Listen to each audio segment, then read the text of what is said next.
Good morning! Pagbasa sa Aklat ng Kawikaan, Kabanata 12, talata 1 hanggang 28.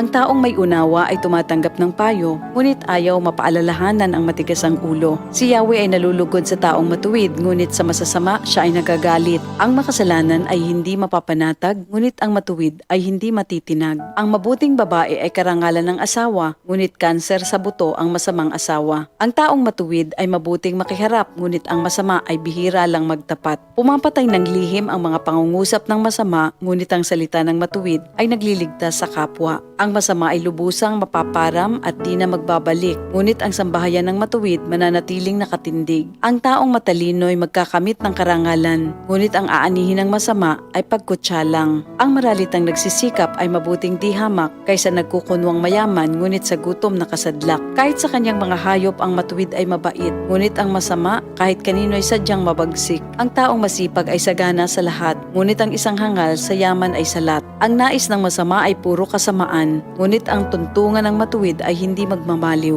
Ang masama ay nahuhuli sa salita ng kanyang bibig, ngunit ang matuwid ay malayo sa ligalig. Ang kakamti ng tao ay batay sa gawa o salita, bawat isa ay tatanggap ng karampatang gantimpala. Ang akala ng mangmang ay siya lamang ang tama, ngunit handang tumanggap ng payo ang taong may unawa. Ang pagkainis ng mangmang kaagad nahahalata, ngunit ang mga matatalino di pansin ang pagkutya. Sa pagsasabi ng tapat, lumilitaw ang katarungan, ngunit ang pagsisinungaling ay lumilikha ng kapahamakan. Ang matalas na pananalita ay sumusugat ng damdamin, ngunit sa magandang pananalita, sakit ng loob ay gumagaling. Ang tapat na labi ay mananatili kailanman, ngunit ang dilang sinungaling ay hindi magtatagal. Ang nagbabalak ng masama ay mag-aani ng kapahamakan, ngunit ang nag-iisip ng mabuti magtatamo ng kagalakan.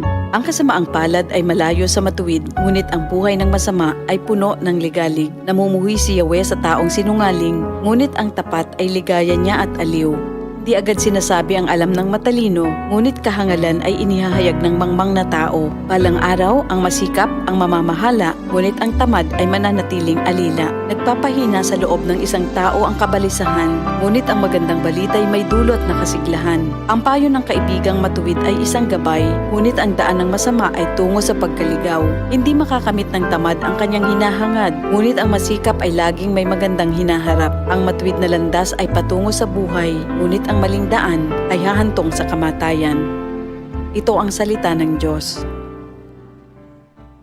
DCXL News, ang himpilan ng RMN.